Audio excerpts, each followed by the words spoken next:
You think one text while driving won't change anything? She thought so too. It was supposed to be just another ordinary morning. But one text, 1 second, and everything collapsed. We're working hard to reach our first 1,000 subscribers. Every click matters more than you think. If you haven't subscribed yet, do it now. Don't miss what really matters. I should have told her then, text me back later. I should have stopped her. But I didn't. And now she's dead. Because of one text. 1 second. The morning was ordinary. She was rushing to work. Running around the apartment, tying her hair, looking for her keys. I remember how she turned around and said with a smile, "Don't forget to pick up the package." And yeah, I'll text you when I get there. Those were the last words I heard from her alive. She left. The door slammed shut. I heard her car engine start, and then, silence. I didn't think much of it. I never thought about such things.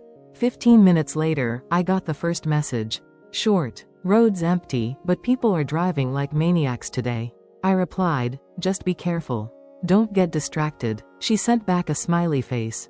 And then another message. "Oh please, I'm fine, I'm experienced." Tongue out, I even smiled. She always said that. Experienced. I've got everything under control. Then another message came. "You're definitely picking up the package, right? Because I might forget to remind you later." I wrote back, "Of course I will." She read it. I never got another message from her. Time, 8:34 a.m. 6 minutes later, my phone rang.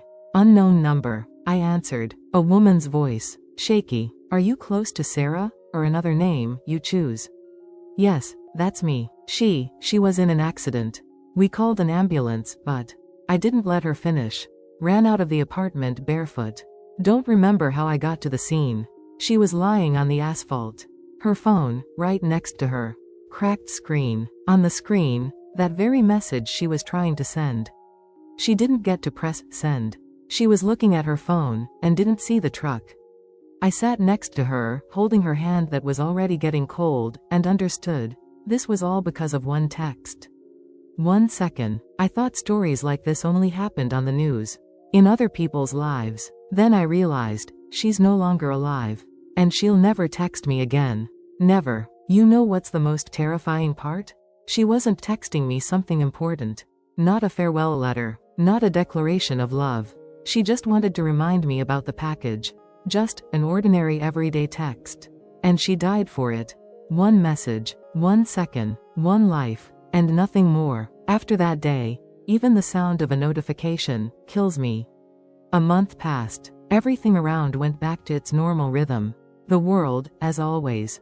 People hurrying, laughing, making plans. And I stood at the bus stop watching cars drive by. And thinking only one thing. How many of them are texting right now? I stopped answering calls. Deleted almost all my chats. But one chat, I couldn't delete. The one with her. Every time my phone vibrated, I flinched. Because the notification sound was exactly the same as back then. One day I opened our conversation. Scrolled up, all the way to the beginning. The first emojis. Messages like, "How are you? Are you sleeping well? Be careful on the road." And then, hundreds of messages. Funny ones, silly ones, full of life. And then, that very last message she never got to send. It was still hanging in our chat. With the label, draft, unsent. She died trying to send me that message. I started noticing people around me doing the same thing. A man at the intersection, looking at his phone. A woman on the highway, typing while driving. A guy on a motorcycle, phone in hand. And I wanted to scream, "You think you have everything under control? That you're experienced?" She thought so too. And now she's gone. Nights, I couldn't sleep. I heard her voice in my head, "Oh please, I'm fine, I'm experienced." Tongue out, and I saw over and over. Her phone on the asphalt. Broken screen. And that very emoji that wasn't funny anymore. I walked around the apartment. And caught myself thinking that I'd become afraid to even touch my phone. It was like it burned. Because I no longer saw it as connection. Only as a weapon. You know what's the scariest part? Random people wrote to me on Instagram, "Sorry for your loss." But why did she get distracted anyway? She knew it was dangerous. And I didn't know how to answer them. Because yes, she knew. Everyone knows. And they still text. Everyone thinks I'm in control. It won't happen to me. And then it does. I kept replaying that phone call from that morning. That same woman's voice who told me about the accident. And I realized, that woman will never be the same either. Because now she's the person who said, she didn't make it. I sat in the darkness, stared at my phone's blank screen, and suddenly realized, it wasn't her who died that day. It was me who died with her. My body just keeps walking around. I'm still alive, but every day is a reminder that she's gone because of me. 6 months have passed, but I still hear that sound in my head. Notification. It's everywhere. On the street, in the store, on the subway. You don't notice it, but for me, it's like a punch. Everyone asks why I don't use my phone anymore. Why I don't respond to messages. What am I supposed to say? That I can't hear that sound anymore? That every time I see her hands on the wheel, and that screen she was looking at instead of the road? I started recording voice messages. Not to send them to anyone. Just to talk. To keep from going insane. You know, sometimes I think, what if I just hadn't replied to her first message that day? If I hadn't started that conversation, maybe, everything would have been different?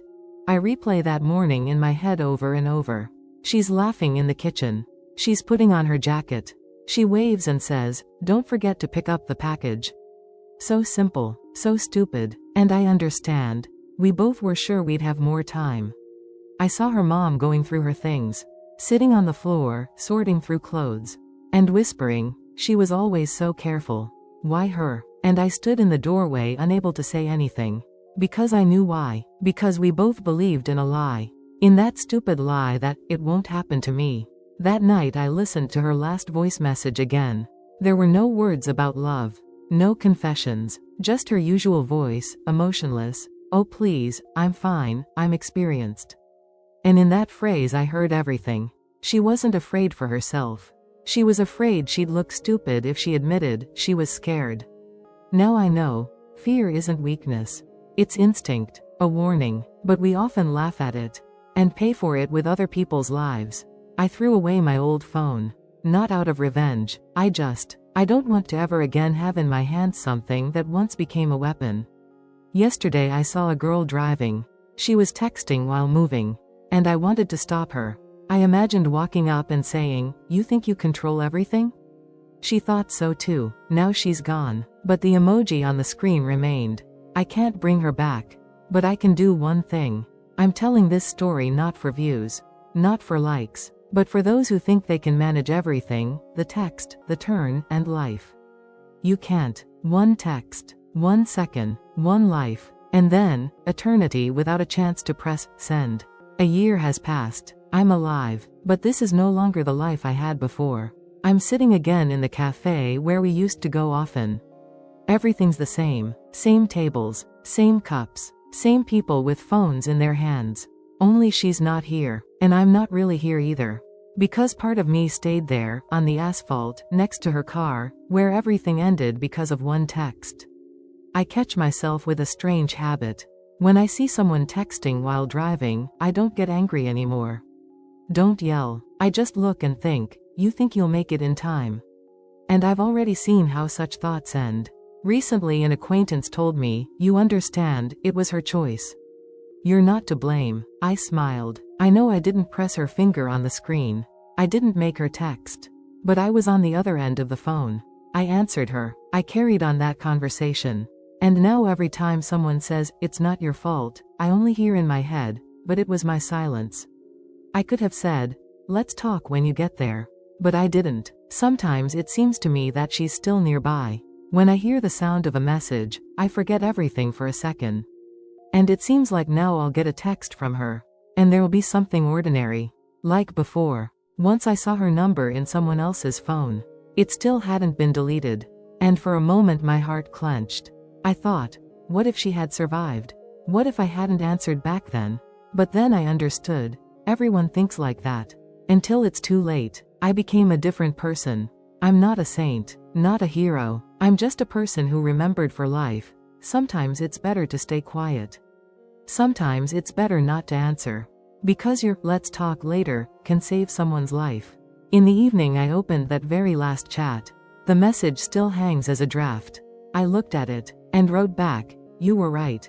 Sometimes it's better to postpone the conversation. I pressed send. The phone wrote, message not delivered. Recipient unavailable. And in that notification was everything. The whole truth of this story. We always think we can talk later. But sometimes, later, no longer exists. I no longer look for someone to blame. I no longer replay that accident in my head. Because it will repeat anyway. Somewhere else. With someone else. And maybe you too will someday become the one who writes a quick message while driving. And tell yourself, I'm in control. And then, 1 second. One glance at the screen. One missed turn. One stranger's life that you won't notice. I'll leave this here, not to scare you, but so you remember, this isn't rare. This is everyday life. I no longer wait for her messages. I already know, they won't come. But now every time you pick up your phone while driving, it's like you're texting me. And I ask you, are you sure this message is worth someone's life? Yes, I'm addressing you right now.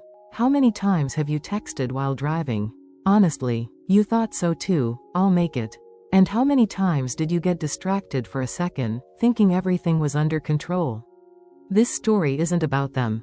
It's about you, your message, your second, your responsibility. The question isn't whether an accident will happen. The question is, when. If you've read this story to the end, you have a rare chance. You can be the one who breaks this chain. Here's my only advice. When you get behind the wheel, put your phone away. Not for the rules, but so you don't have to live this story later. Because the next person left with an unsent message might be you. Almost isn't about other people's tragedies. It's about all of us.